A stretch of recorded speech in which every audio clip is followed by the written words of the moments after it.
Hello, listeners. Welcome and thank you for joining me again today on the Leading with Integrity podcast.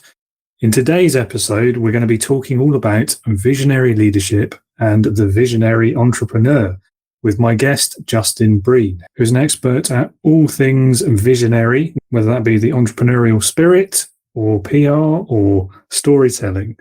So we'll be talking about all of his lessons learned over the years, and it's going to be a really interesting conversation. So I hope you enjoy it.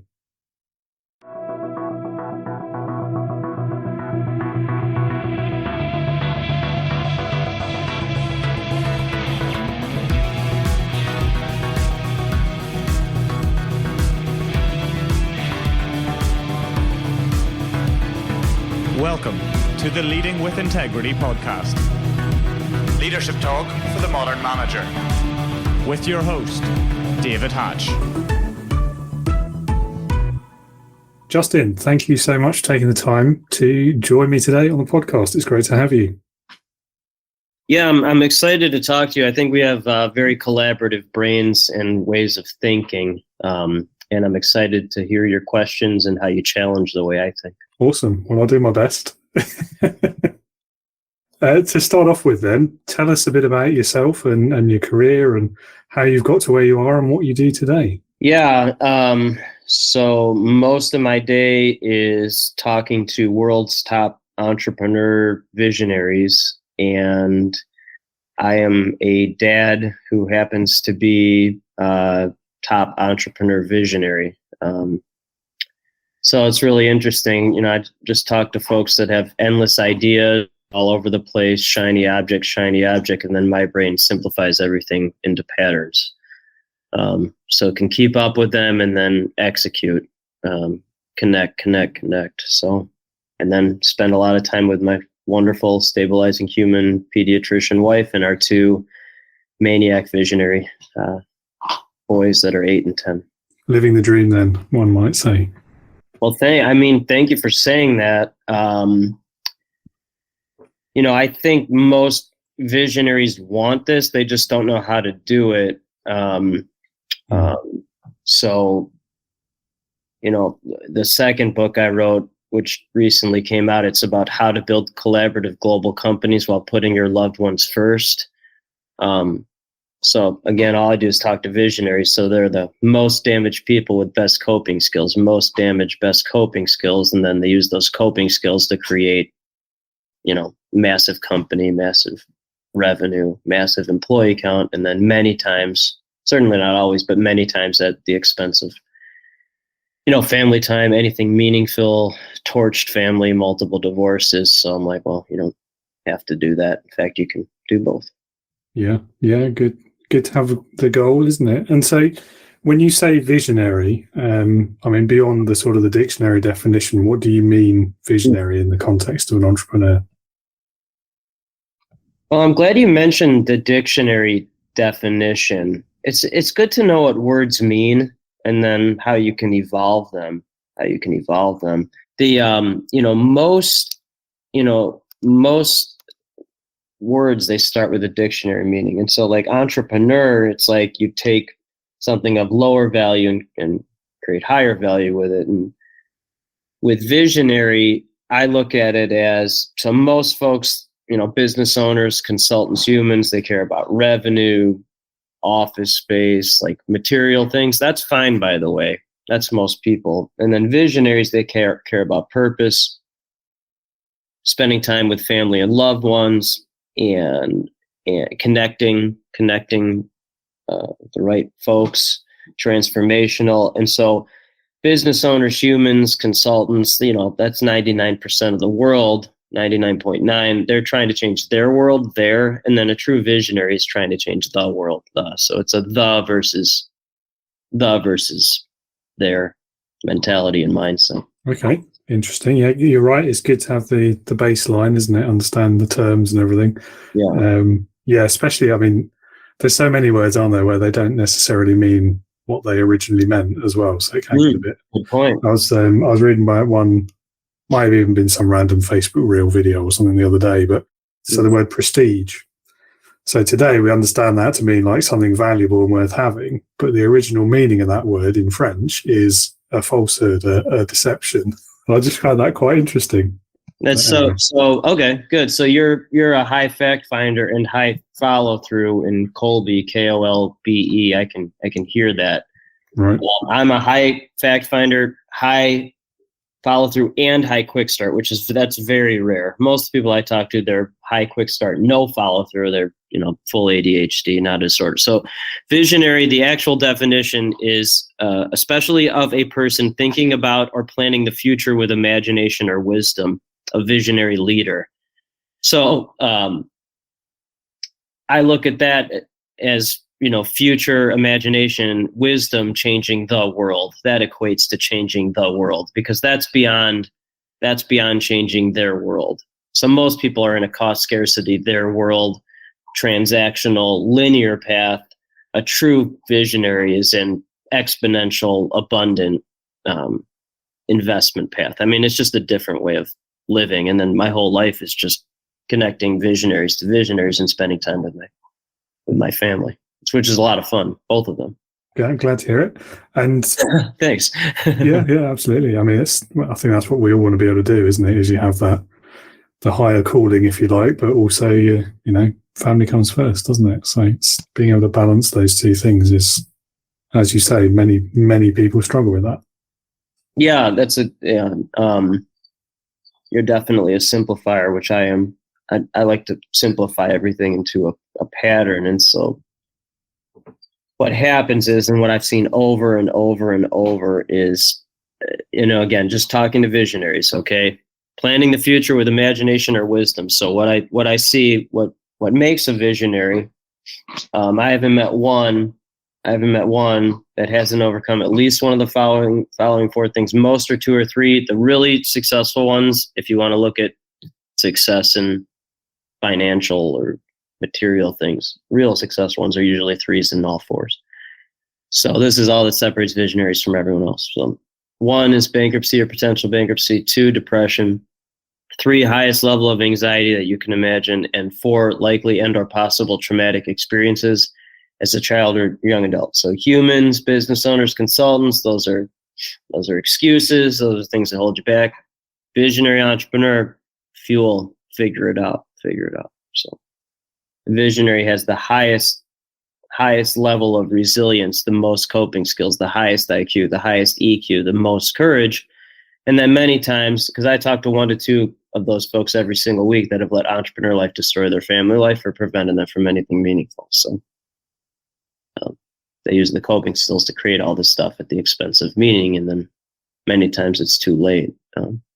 So I've actually thought and practiced and activated and talked to others that have done it, that by putting family and meaning first, it actually leads to all the other things. It's the opposite of what most people think. And turning it on his head, I suppose. Right.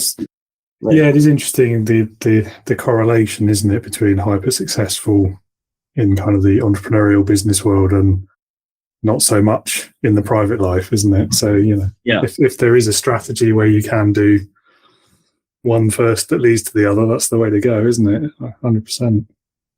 Yeah, what I've seen is there's a formula and a pattern for it. There's 2 things that I think that are interesting and have proven basically true. Usually people like me, not always, but usually people like me marry stabilizing humans. Usually. So I always ask people like me, so is your spouse a social worker, teacher, nurse, pediatrician, engineer, lawyer? And they're like, well, how'd you know that? I'm like, well, because imagine marrying yourself. That might not be the best idea. The second thing that anyone can ask themselves, regardless of whether visionary wackadoo like me or human, is, am I winning the right game or am I winning the wrong game? Because life is a game, and my game of winning is spending time with family and building network on a global level. So are you winning game of revenue, employee count, number of offices, exit strategy at the expense of the right game of anything meaningful in life, anything with family? That's a good question. That's the first step anyone can ask, because these visionaries, they're incredible. They're the highest IQ, highest EQ people. They're very smart. So that simple question can really lead to the right answers. Very simple question.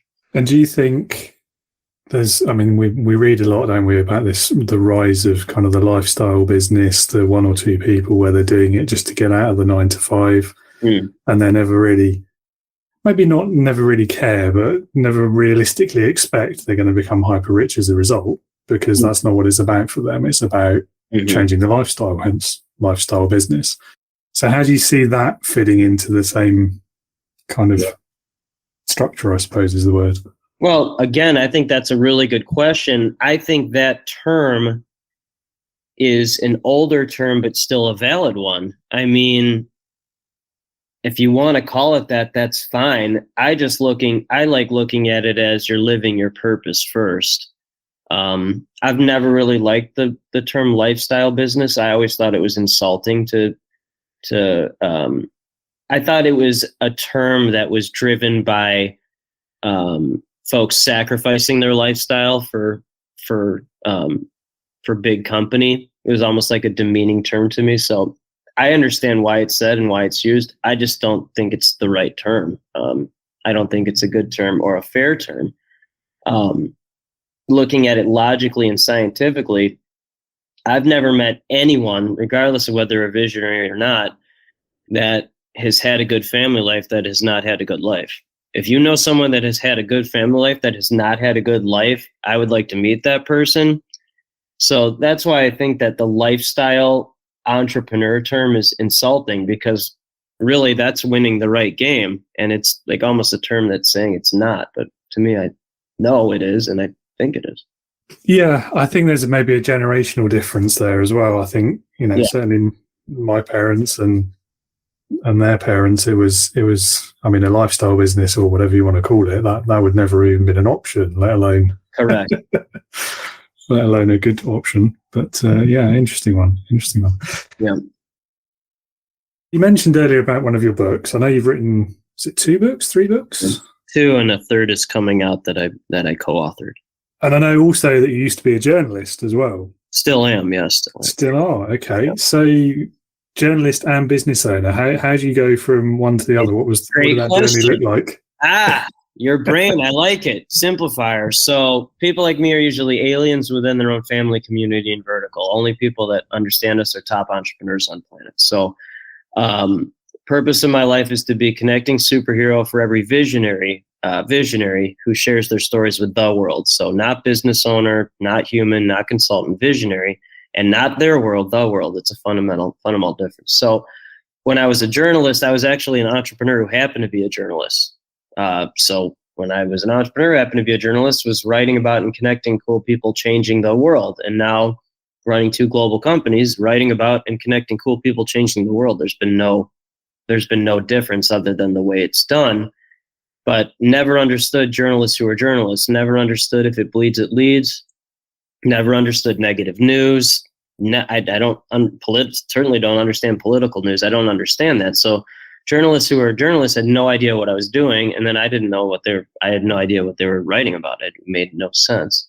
So nothing has changed with the purpose of my life at all since starting both companies. It's just an extension, evolved, exponential version of that. Interesting. At what point did you come to that realization? Good question. You're a high-level learner and thinker. And then this is how I learn in real time, because I talk to high-level thinkers and learners like you, and then you make me think about how I learned all this stuff. So I'm very grateful for that follow-up question. So you're either born to be someone like this or you're not. I'm very convinced of that, because most people would choose this life, but those 4 things are excuses as opposed to resilience or motivation. But if you are born like that, which is rare, you work on your mindset every day. And then most people don't know where they come from, so they don't know where they are, and then they don't know where they're going. So it all starts with knowing where you come from. So I've learned every day, and like what you just did, you asked me about it, I've learned where I come from and continue to learn where I come from. And what I've learned is it's always been that way. I've always been like this, but I just didn't know it until it was like, oh, I've always been like this. So it's really questions like the ones you asked that have shaped this slowly over time. I wouldn't necessarily say there was a light bulb moment, be like, oh, I was always this person. It just kind of formulated and just continued to develop over time. And then by people like you asking me those questions, it continues to reinforce of, where I come from. And it was meant to happen this way. And I was meant to be doing this. And then I was talking to a 95-year-old World War II veteran on Friday. This had nothing to do with my companies, yet everything to do with it. I met him. I was getting a COVID vaccination or a booster a couple months ago, and he had a World War II veteran hat on. And I like to talk to people and listen, so I'm like, oh, I got to talk to this guy. There's not many World War II veterans left, so he's still a practicing attorney. He's probably Illinois' longest practicing attorney. He's 95, almost 96. I went to his office on Friday, and World War II hero. His wife of 64 years died recently. His last living friend died. Died about a month ago. He's the last of his 9 siblings to be alive. He still defends murder cases. I mean, high-profile murder cases. Guys, his name's Cernak. Just a great Mr. Cernak, great American. And he was served in the Pacific and the Navy. They sent him to clear the airstrips and the beaches before all the other troops came. So that's the most dangerous thing you can do in the Pacific, is go to the islands before any other troop goes to clear the fields. He survived all that, grew up in the wilds of northern upper peninsula of northern Michigan, only one of his siblings to get past a 4th grade education. So he told me all this on Friday. And I asked him, I go, oh, so what's the key here? What's the whole key of life?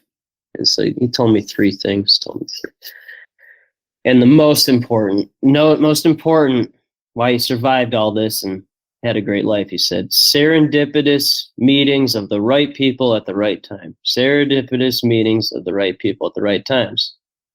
And I thought about that. I go, oh, that's what I've done my whole life. I've created serendipitous meetings of the right people at the right times. So that's how I learn. That's just an example of how I learn. And so I realized I've always done that. It just took someone like Mr. Cernak to say that. And then I'm like, oh, okay. Now that's who I am. So what you did was very helpful for me. I appreciate it. Oh, good. I'm glad to hear it. And I mean, what are the benefit of wisdom and all those years as well, of being able to just have that conversation and look straight in the eye of the problem, if you like, and just put words to it immediately. Visionary, thinking about or planning the future with imagination or wisdom. That's right. There you go. Yeah. You answered your own question with your own words. I find it easier that way sometimes. Yeah. Why not?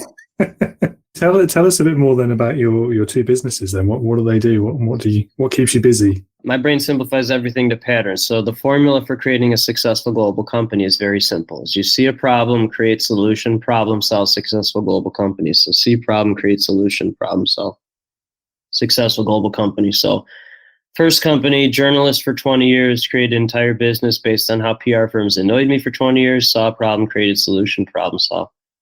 Successful global company. And then second company, annoyed by platforms that let everyone in because visionaries at the highest level don't have time for that. So my partner's in San Francisco and I'm in Chicago. He and I created LinkedIn without the BS, high price point, invite only connectivity platform. Most of my partner's day is doing 8 and 9 figure US dollar deals. So he's the financial person behind that. And then I just like to connect visionaries to visionaries and share their stories with the world. So most of my day is talking to very high level visionaries changing the world, and then hearing blah, blah, blah, blah, blah, blah, blah, and then simplifying, and then connect. Never get tired of it, ever. Which is always the first clue that you're doing the right thing, isn't it? It's You interesting found that your you said the purpose. word busy, because this is none of this is work. I will say what keeps me busy is driving the kids to soccer or football. Sorry, football Uh-huh. practice, baseball, running, flag American football practice. Before COVID, I saw my kids, my sons, before more than any dad I've ever met. Now I just spend more time with them, so that does keep me busy. But that's also a lot of fun. But I mean, none of this is work. This is just fun. I mean, I never get tired of it. I mean, because visionaries changing the world, they're hard to find at first, but once you find them, they just kind of introduce you to more, and they keep doing it. Yeah. Yeah, I find it quite interesting how you said, you explained perfectly understand the logic there about finding the solution, but I also found it really interesting the way you phrased it. There was a thing that annoyed me, so I went to fix it. 100%. And that's why visionaries will actually, they have the best coping skills, so they'll actually do it. So people who make excuses won't do it. That's why I don't talk to them. They don't have the most resilience or the most courage or the highest IQ or EQ. They just won't. So that's a pointless conversation, because if you don't do anything or don't create the solution, so it's a simple formula, right? See a problem, create solution, problem solves it.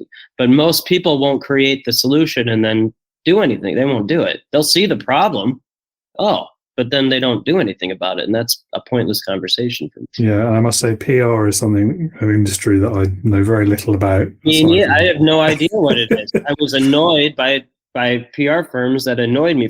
As a journalist, you get hundreds of press releases every single day from people that annoy you. That's a problem. My firm's entire process on the website, there's no tricks. We just create stories. It becomes a link on partner's website. It's like a story you see in whatever, the New York Times. Take that link, and then media is immediately interested. So problem solved. So it doesn't matter where the company's located. It doesn't matter what they do. It doesn't matter how big it is. That's totally that's irrelevant. Solves the problem. We just only partner with visionaries.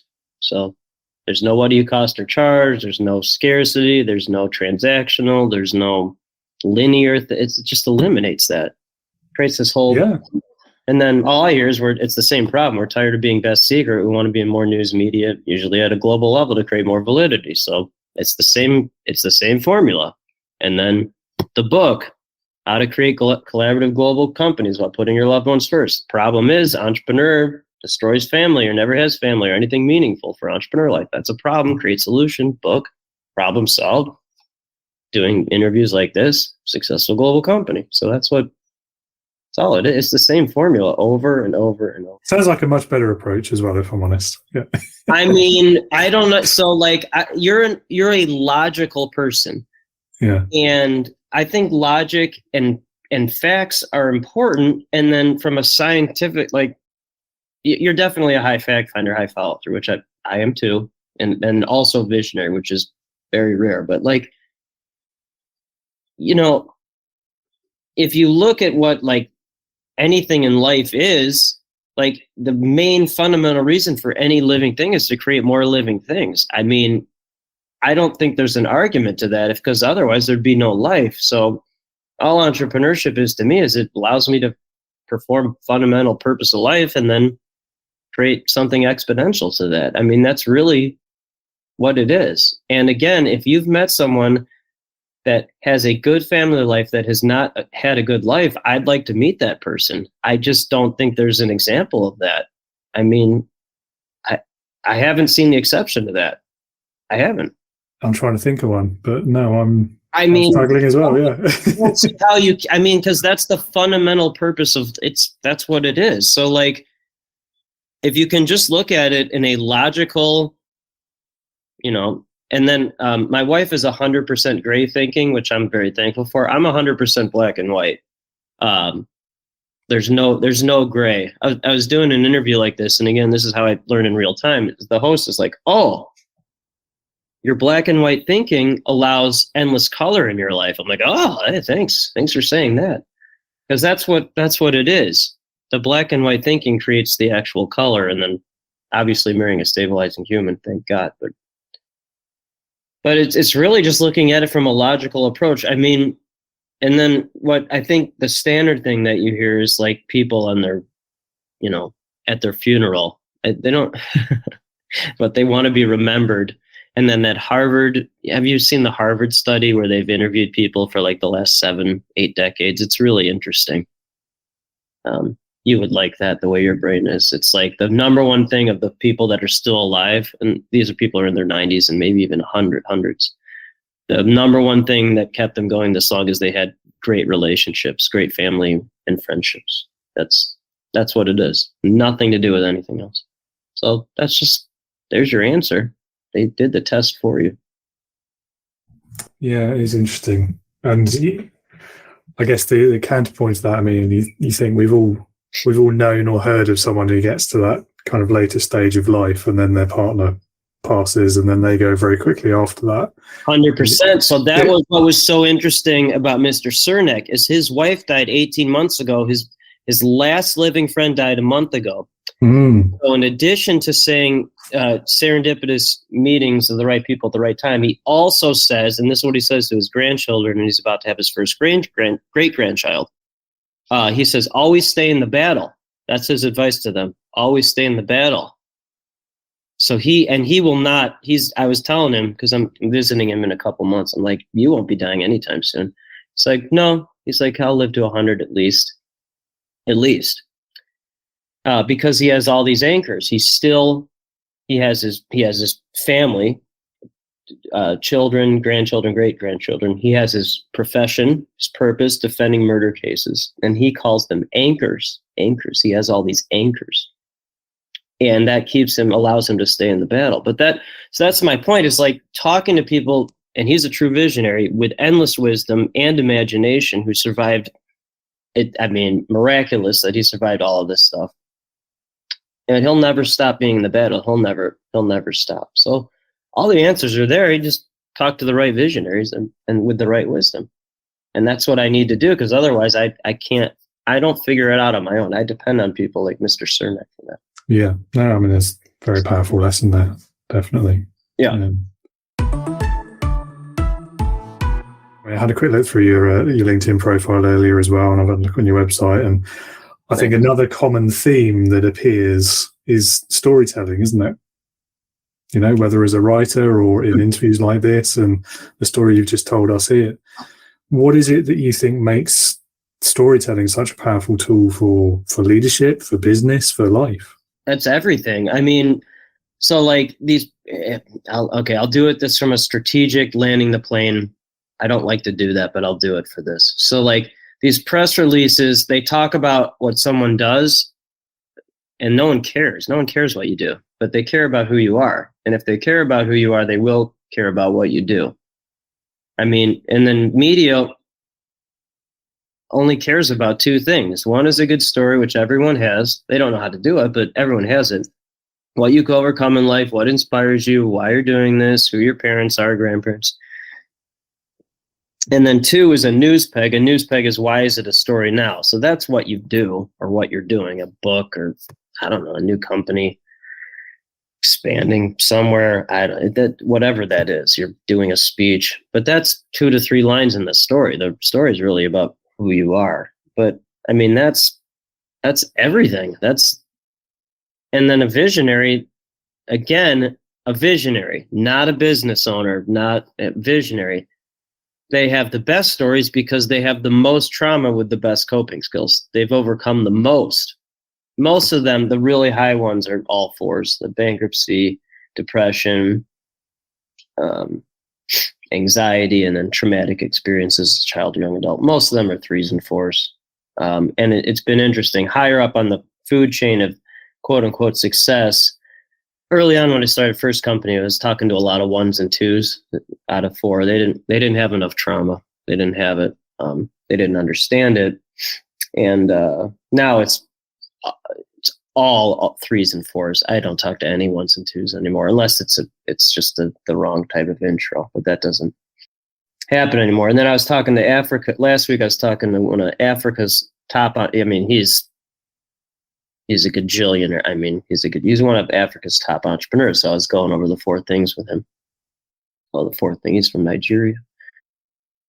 I was going over the 4 things, and he goes, you have to have all 4 to be the best. You have to have all 4, because those are the ingredients that, and this is how I learn in real time. He goes, those 4 things, and you have to have all 4 to transform from pride, which is pride creates the revenue, employee count, all that, the business owner stuff, to purpose. So the 4 things transform pride to purpose.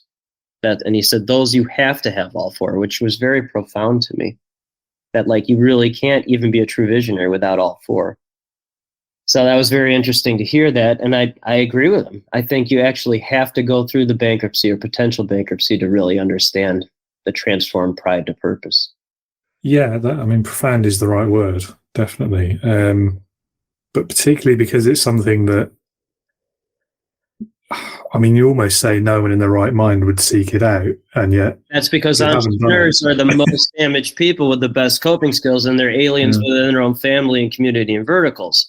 The entrepreneurs are not, they're human, but not really. Because a human would never do that, because they would never be in the right mindset to even think about that. Because they're human. They're not 3s and 4s, they're 1s and 2s. They would never, that's why I don't talk to humans, because they're not in, it's interesting that you said that. They're in the right human mindset, but not for an entrepreneur. Because no one in their right mind, only an entrepreneur in the right mind would do that, because that's entrepreneur life. That's what it is.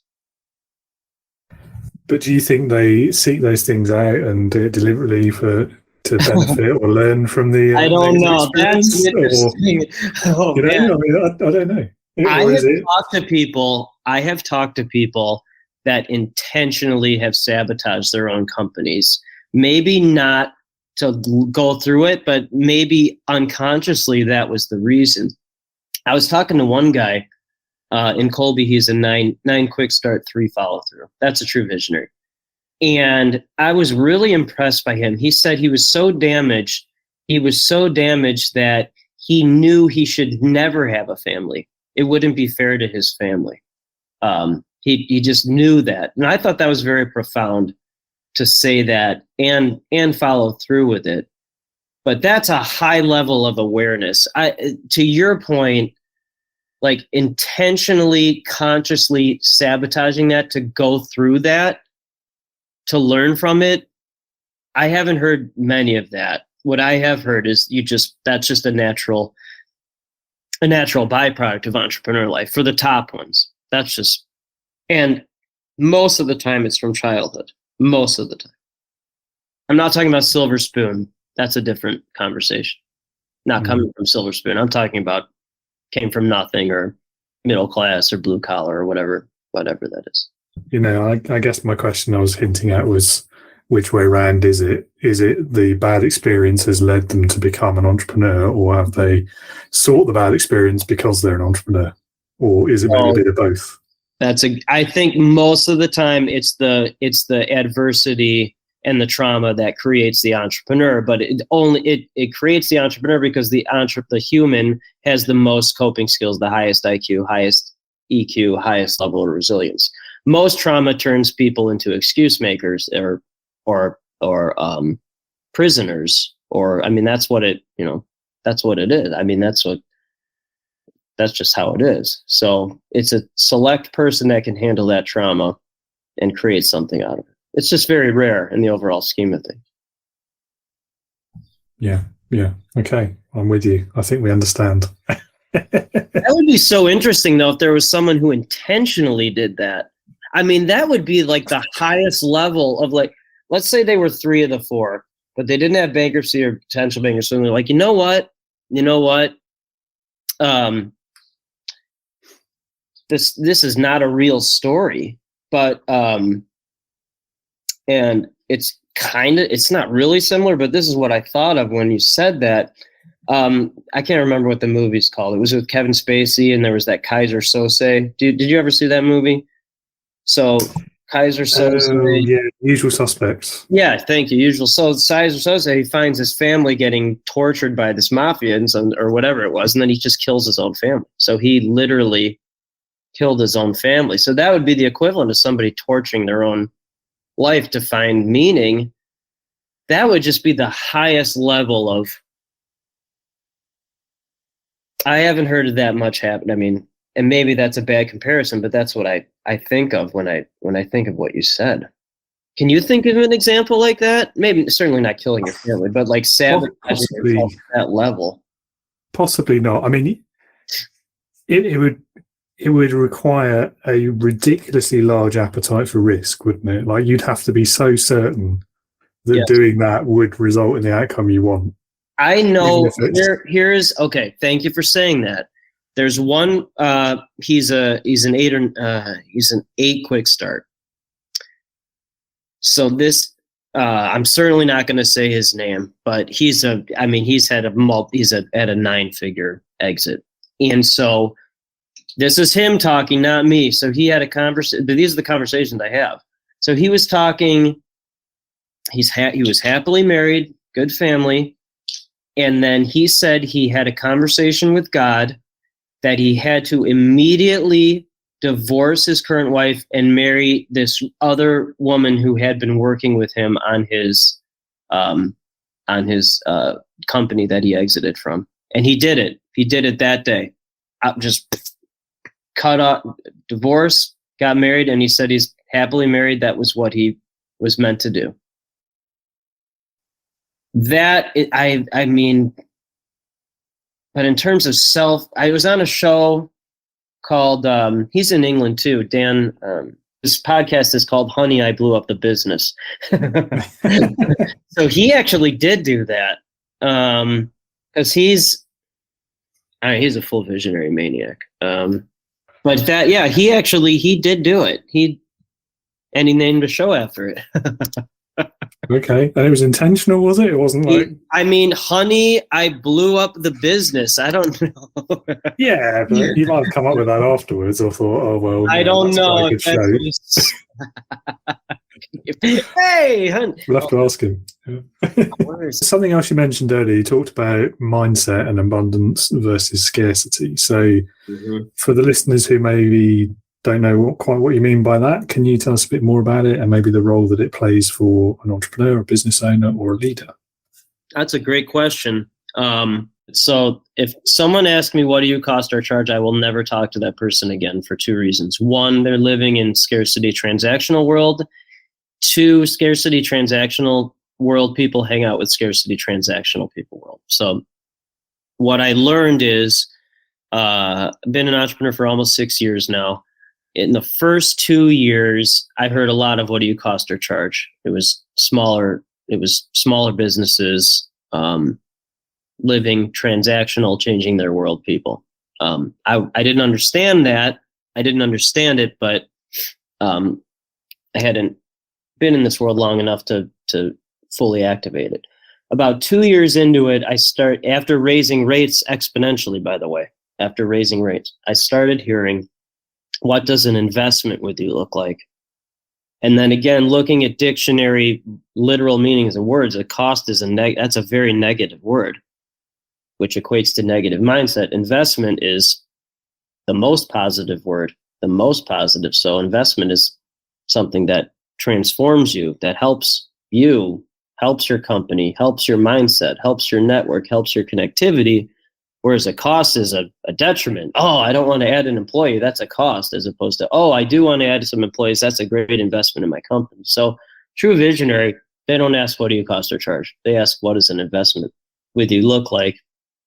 And that's the number one thing, certainly from the first book, that people said they liked about it, is only partner with people that ask what an investment looks like, as opposed to what do you cost. That was the number one thing people said to me that they liked from the first book. Yeah, that's a really good explanation of the difference, actually. I think the other thing I like is when you invest, you're expecting a return, aren't you? So that's quite a difference to cost, where it's just, well, it costs that much. It's something I incur. I might not get anything back for it. It's just money spent.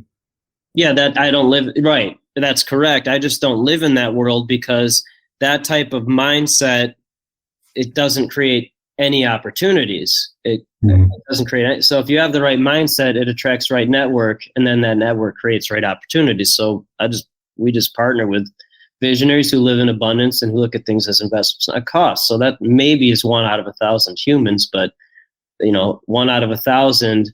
If there's 8 billion people, that's 8 million. So there's 8 million visionaries. That's a lot. And then they create everything that creates everything else, but helps everyone else. But yeah, I mean, and then right mindset attracts right visionaries, and they create opportunities for you. And then they just keep making bigger and bigger investments. And then again, my brain turns everything into patterns. But so I just keep making bigger investments into smaller rooms. But the people in those rooms are making bigger impacts. So bigger investment, smaller room, bigger impact. That allows me to spend biggest investment in smallest room, which is my family, where I can make the most impact. So it's the same formula. Sounds good to me. I mean, it's logic. It's a logical. Yeah. Because most people don't write the bigger and bigger checks. I just keep doing it. Let's talk a bit about leadership, as that is, after all, the theme of the podcast. Right. It's been very interesting so far, though, I have to say. So what is, if you had to pick one, what would be the biggest leadership lesson that you've learned from your career and from all the people you've worked with over the years? Well, one, there's a fundamental, I would be the worst manager of all time. I'm not a manager. I'm a full leader. And then all the teams of companies are visionaries connecting to visionaries. So it's not about employee count, or it's just not like that. So it's like a leader of visionaries. Okay. So this is what leadership means to me. Okay. Very simple. If you are not a litmus test for the people you serve, then you are a hypocrite. So the purpose of my life is to be connecting superhero for every visionary who shares their stories with the world. So I am a litmus test for that. I am visionary sharing my story with the world. That is what leadership is to me, being a litmus test for the people that you serve. Or put another way, leading by example. Thank you. Thank you for humanizing that. I think, a lot of the things we talked about already, I see parallels to leadership and good leadership as well. Collaboration has come up a lot. Mindset has come up a lot. These are all key aspects for a leader as well as an entrepreneur, which, funnily enough, vision as well is another massive thing for leadership, of course. The leader sets the vision, they drive the team towards it. So, yeah, maybe that's why so many entrepreneurs are also great leaders. Well, it goes hand in hand. And then, again, I learned from talking to high IQ leader visionaries, and one of my friends, so he compared leaders, visionaries, to sheepdogs. So I did a follow-up on this, high fact finder, high follow-through. Sheepdog. So just equate sheepdog to leader, visionary. Just so one sheepdog for every 100 sheep. Okay. So Science Daily did a big article about there are only 2 primary roles of a sheepdog. So again, replace sheepdog with leader, visionary, or entrepreneur. That's it. So the 2 primary roles, scientifically proven, logic, is you keep the sheep in line and push them forward. That's it. Keep them in line. You don't talk to the sheep. You don't eat with the sheep. You don't interact. You don't do anything. That's why usually sheepdogs marry sheep. Usually, not always. Usually.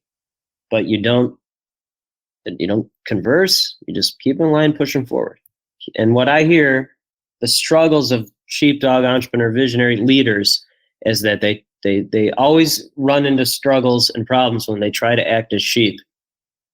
Not a sheep, sheepdog. You're not a sheep. Don't act like a sheep. Don't talk like a sheep. You're leading the sheep. Keep them in line, push them forward. That's it. Stay away from the sheep. Keep them in line. Yeah. That's Not sure how I feel about that comparison. That feels a bit too simple to me. I think it can be a lot more complex than that. Well, you are more gray than I am, and I'm 100% black and white, which has allowed endless color in my life. So I got married to a human, nicest person ever, who's 100% gray, and she would be laughing if she heard me talking right now, and she would be agreeing with you, which is fine. So my uncle, my dad was 61 when I was born. 61, he'd be 107 now if he was alive. So my dad's last living brother, who's now also passed away, unfortunately, on my wedding day, he had been married. He'd been married about 70 years by that point, about 70. And so I asked him, hey, what's the keys to this? Because I like the wisdom, right? And he's a true visionary too. He was an inventor. And he's like, one, my wife's name is Sarah. He's like, put Sarah's needs before yours. Okay. Always do that. And then two, he's like, never touch the thermostat. Never touch. I'm like, okay. So everything to me is if it's not in my zone of genius, what I'm good at or like to do, I don't touch it. No thermostat. So that's how I look at with sheep. Don't touch the thermostat. Don't do it. Just stay in your sheepdog world. I'm like, okay. And then at parent-teacher conference, my wife's like, don't say anything. Don't say anything. So I don't. Keep my mouth shut. That's amazing. It's funny, too. I love that story. Don't touch the thermostat. Don't touch the thermostat. No, because that's what it is. A good leader, don't touch it. Yeah. No, yeah. I think every household can relate to that. 100%. Yeah, certainly with certainly. I guess if you look the traditional woman and man household, yes, every man can relate to that. Do not touch the thermos. So that's logic. Mm-hmm. And funny and wisdom. I've been married 70 years, and that's it. Put my wife's needs first. Don't touch the thermostat. That's good. Perfect. Yeah, I mean, from the leadership point of view, yeah, I can see. I think where I see that making sense is you know it's to use the sheepdog mentality or example again is don't have a dog and bark yourself kind of thing. It's almost flipping that around, isn't it? So it'd be the you have those people there because they have skills, they have expertise, they have knowledge. So don't try to do their jobs yourself as well. Right. Yeah. So this is what I mean. We started this interview. I was excited to talk to you because you have a collaborative brain and you can humanize what I'm saying. I appreciate that. I'm grateful. I am just not that. I'm not that person. I am boom, boom, boom, boom, boom. And then I'm very grateful for people like yours and brains like yours that can humanize that. But yes, what you said is correct. I got there in the end. I had to, the wheels had to turn for a while. Yes. Thank you for saying that. Awesome. Okay, right. Another leadership question then. Okay. What is the best piece of leadership that you've ever seen? Man's Search for Meaning. Okay. Care to elaborate? Oh, yeah. For me, less is more. But yeah, man, Viktor Frankl, that's the ultimate. Man's Search for Meaning. Any leader who's not read that, that's the ultimate. You lose your whole family in the Holocaust. You lose your entire life's work. And then you find meaning in that, or despite that. That's the ultimate, no excuses. The ultimate. I was just reading a book. It's called The Escape Artist. He changed his name. It was Walter Rosenberg, but then he became Rudolf Verba. And he escaped Auschwitz. Him and another person escaped Auschwitz. They were the first Jews to ever escape Auschwitz. That's a really good one. That was a good one. I think that's my second favorite book now. But Man's Search for Meaning. I mean, that's the ultimate leadership. The ultimate. Good to have a book recommendation as well. We always like that on the podcast. Oh yeah, sure. All right. Opposite question then. What would be the worst leadership you've ever seen? Well, one, besides touching the thermostat,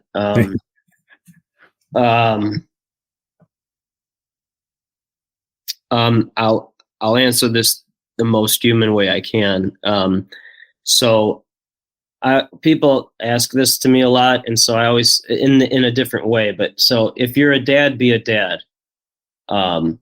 So like, if you have children, be a parent, be there for them. And a good leader would never sacrifice their family or meaningful things for material. They wouldn't sacrifice for material. They wouldn't do that. So that to me is a wrong leader to sacrifice, because then you're not a litmus test for the people you serve. Most people that you serve, they want meaning first. Most humans want that first. Yes, nor expect it of your people either.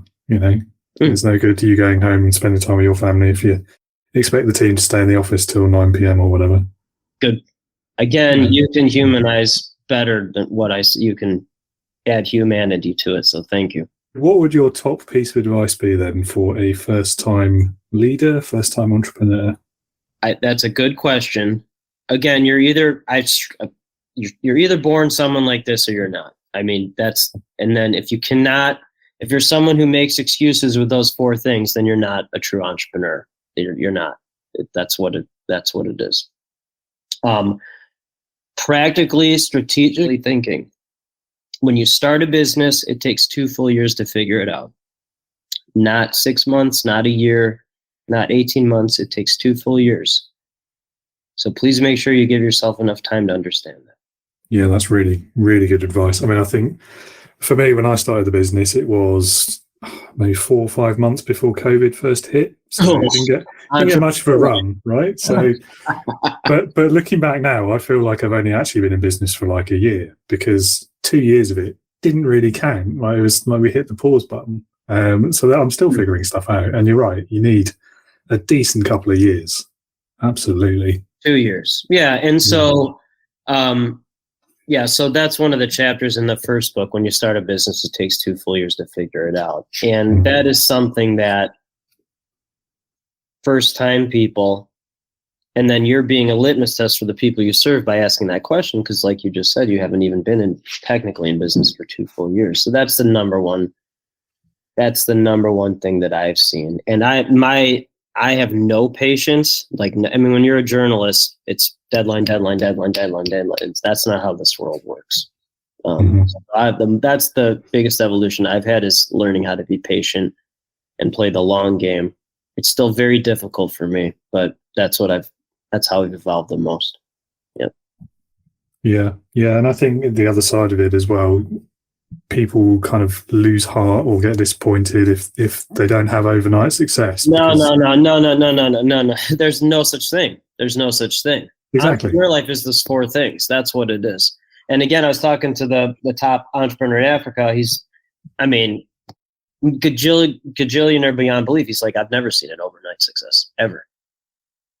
But that's entrepreneur life. If you can't handle those 4 things, then you're not an entrepreneur. Basically, I guess the message is pay no attention to the social media hype.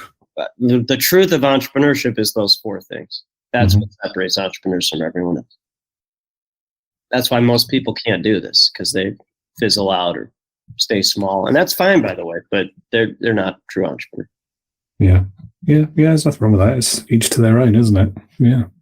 Definitely. Right. And again, you can be a litmus test for the people you serve. If the people you serve are companies within 200K, you can be serving business owners 50K to 200K. You can serve therapists. I don't know, whatever you want to do. I don't care. I just only talk to and serve visionaries changing the world. So as long as you're a litmus test for the people you serve, that's what's important.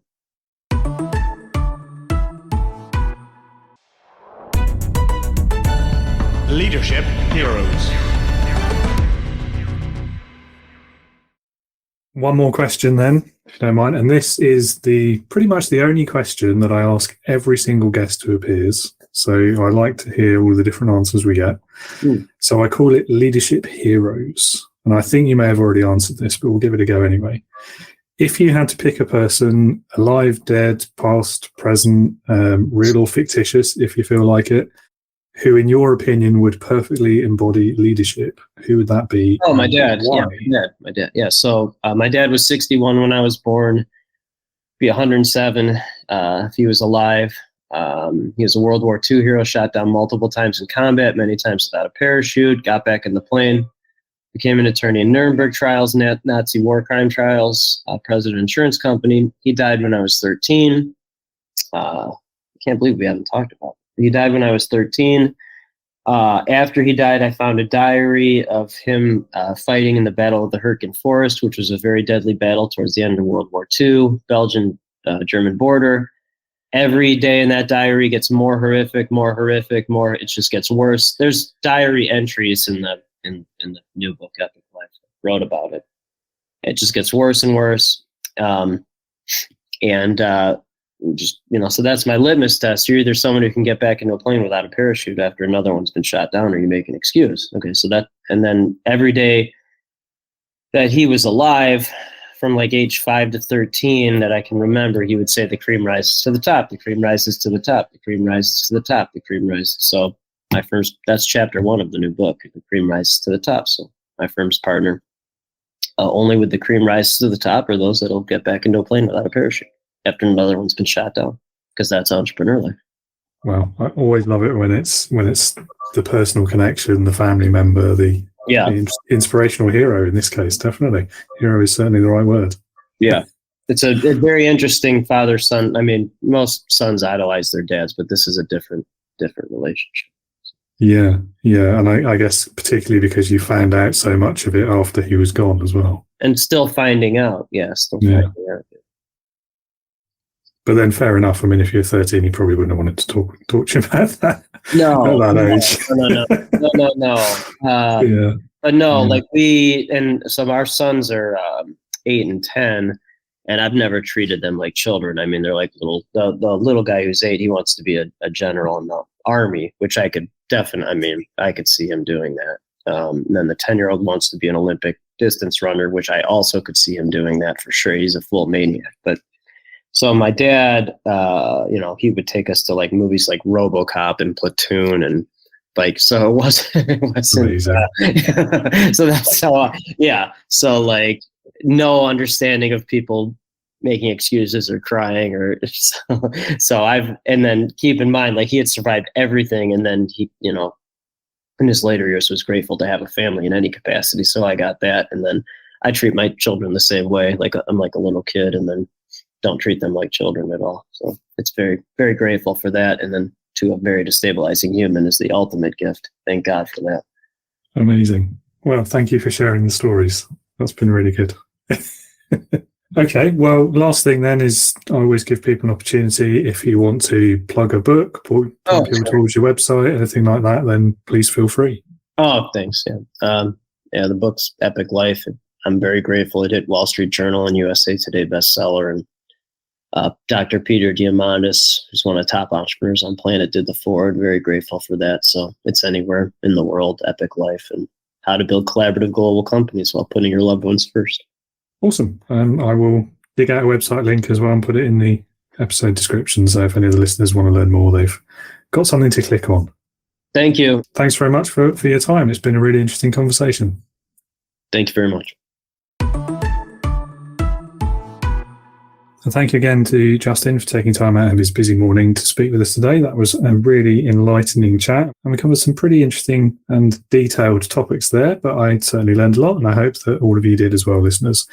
If you would like to get a copy of one of Justin's books, or perhaps learn more about what he does, there are some details in the episode description, so please do take a look. If you want to have a chat with me about leadership, again, there is a website in the description, so you can sign up to the mailing list, or you can hit the contact button and reach out to me directly, and we'll go from there. Always happy to have a chat with anyone about anything leadership related. So that's all from me today. I hope you've all found that interesting, helpful, useful, or all of the above, and I hope you'll join me again next time when we'll have yet another great guest chatting about leadership, business, and all things in between. Take care of yourselves, and remember, be a leader, not a boss.